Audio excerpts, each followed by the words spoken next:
Assalamualaikum warahmatullahi wabarakatuh. Saya Ananda Danesya Nurfitri dari kelas 11 MIPA 5 nomor absen 4.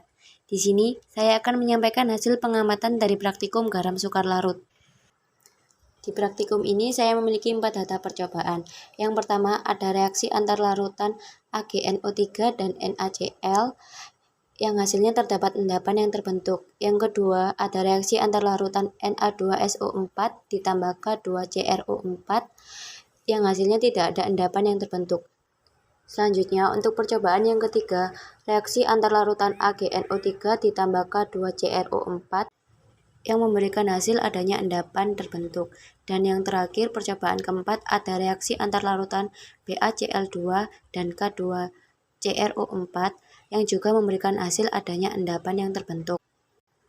Agar kita mengetahui mengapa adanya atau tidak endapan yang terbentuk, maka kita harus mengionisasikan larutan yang direaksikan untuk mengetahui hasil produknya. Yang pertama, reaksi antar larutan AgNO3 ditambah NaCl, di mana menghasilkan produk AgCl ditambah NaNO3 dengan bentuk fasa AgCl solid, yang dimana kita lihat di percobaan pertama ini sebagai endapan yang berbentuk padat atau kristal.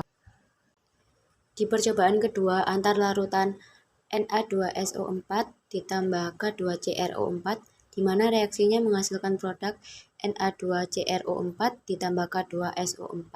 Karena hasil dari reaksi kedua senyawa tersebut mudah larut, maka di percobaan kedua ini tidak terjadinya endapan.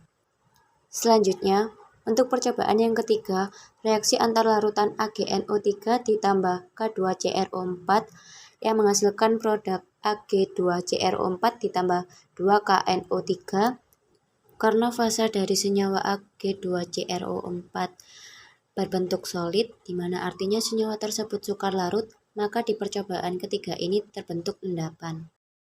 Dan yang terakhir, pada percobaan keempat, reaksi antar larutan BaCl2 ditambah K2CrO4 menghasilkan produk BaCrO4 ditambah 2KCl.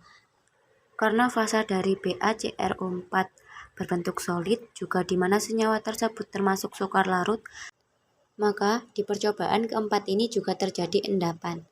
Sekian yang bisa saya sampaikan dari hasil pengamatan praktikum garam sukar larut ini. Terima kasih.